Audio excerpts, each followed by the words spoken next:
Tarlum go Olive Garden an bhíolann is sa dálais na stáitiúntaithe, mar ecinn sibh bhí neart ráhanna a gin túr a bhidlaí in a másc. Rání mise sú agus cipíní árainn gan jeru agus rání brianna an salad gan jeru.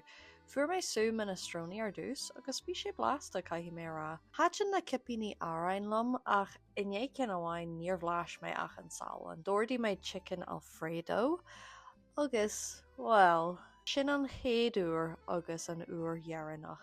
Bhí sé millis agus saonasa. Ní muidir méalta le Italian margaritas, bhí baile sú eile agam pasta e fagioli, bhí sé blasta, ba é an sú an rud a barlam. Bacon dún milse go aisle mar sin dúirdí muid black tie mousse cake agus an tiramisu. Bhí an black tie mousse cake aonanta mai ach an tiramisu, chirim agus sir. Bhí cracmhaith agin ach ní raibh an bia thar bhalla beirt. Ceathar as a Gaeilge Olive Garden.